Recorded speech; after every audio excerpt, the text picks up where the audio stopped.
என்னாச்சுமா? இப்பதான் அவர் இங்க நின்னுட்டு இருந்தாரு. அதுக்குள்ள அவர் எங்க போயிட்டாருன்னு தெரியல. யாருமா அது? அத நான் இப்ப சொல்ல மாட்டேன். உனக்கு அது சர்ப்ரைஸாவே இருக்கட்டும். எப்படியும் இங்கதான் இருப்பாரு, பாத்துக்கலாம். வா.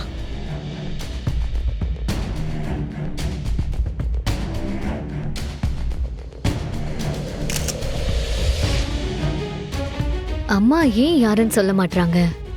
எனக்கு சர்ப்ரைஸ்ன்னு வேற சொல்றாங்க. அப்படி யாரா இருப்பாங்க? எனக்கு தெரிஞ்சவங்களா இல்ல தெரியாதவங்களா?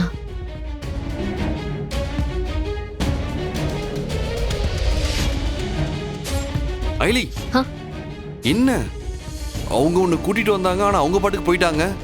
யாரோ முக்கியமான ஒருத்தரை எனக்கு காட்டுறேன்னு கூட்டிட்டு வந்தாங்க. அவங்க இங்க ஆள் இல்லைன்னு அப்புறம் காட்டுறேன்னு சொல்லிட்டு போயிட்டாங்க. யாருன்னு கேட்டியா?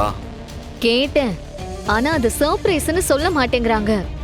அதான் அவங்க யாரா இருப்பாங்க நானே யோசிச்சுட்டு இருக்கேன். ஐலி, நீ என்ன செஞ்சுக்கிட்டு இருக்க? ஏன் அப்படி கேக்குறீங்க? பின்ன வந்த வேலையை பார்க்காம நீ பாட்டுக்கு இங்க இருக்கிற வேலையெல்லாம் பார்த்துக்கிட்டு இருக்க. அவங்க உன் கண்ணு முன்னாடியே தானே போயிட்டு வந்துட்டு இருக்காங்க. அவங்கள தனியா கூப்பிட்டு அந்த ராஜேந்திரனை பத்தி கேட்கலாம்ல. எனக்கு மட்டும் அது தோணாமலையா இருக்கும்? இன்னைக்கு எப்படியாவது அகிலா அம்மா கிட்ட ராஜேந்திரன் மாமாவை பத்தி கேட்காம போக போறது இல்ல. ஐலி, இந்த விஷயத்தை பத்தி அவங்க கிட்ட கேட்கறதுக்கு எவ்வளவு டைம் ஆயிட போகுது? ஏன் இவ்வளவு டைமை வேஸ்ட் பண்ணிட்டு இருக்க? இத பாரு ஐலி, பொதுவா யாருக்கு ஒரு விஷயம் வேணும்னு நினைக்கும் போதோ தெரிஞ்சுக்கணும்னு நினைக்கும் போதோ இத்தனை சந்தர்ப்பங்கள் வந்து போகாது. ஆனா நம்ம நல்ல நேரம் அகிலாண்டேஸ்வரி மேடத்தை நாம இதோட 4வது வாட்டி பாக்குறோம். அதுவும் மத்த நாள்லயாவது அவங்க அவங்களோட ஆபீஸ்ல இருப்பாங்க, இல்ல வேற ஏதாவது வேலையில பிஸியா இருப்பாங்க. அவங்கள மீட் பண்றதே கொஞ்சம் கஷ்டமா இருக்கும். ஆனா இன்னைக்கு அப்படி இல்ல. அவங்க கூட நீ ரொம்ப நேரம் இருக்க முடியும், ஃப்ரீயாவும் பேச முடியும்.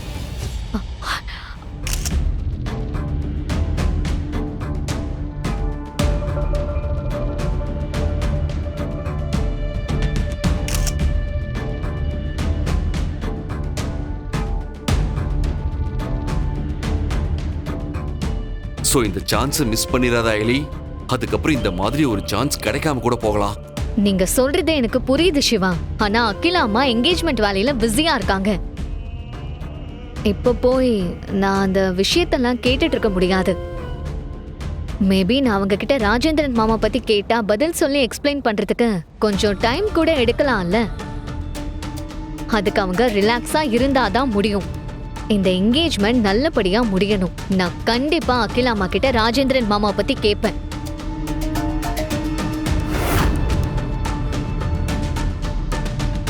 ஆமா, கபில எங்க ஆளைய காணோம்?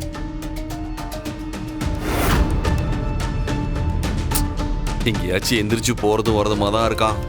ஆனா அவனை பாக்குறதுக்கு ஒரு மாதிரி பதட்டமாவே தான் இருக்கான். வழக்கம் போல கண்டிப்பா ஏதாச்சும் தப்பு பண்ணி மாட்டிக்கிட்டான்னு நினைக்கிறேன். என்னங்க உங்க தம்பி மாட்டிக்கிட்டாருன்னு இவ்ளோ அசால்ட்டா சொல்லிட்டு இருக்கீங்க? கொஞ்சமாவது அண்ணனா அவர் பிரச்சனை என்னன்னு கேட்டு போய் ஹெல்ப் பண்ணுங்க. சரி சரி சரி, உடனே அப்செட் ஆகாதீங்க. நீங்க போங்க, எனக்கு கொஞ்சம் வேலை இருக்கு, நான் அதை முடிச்சிட்டு வரேன். அப்படி என்னதான் வேலையோ? போங்க.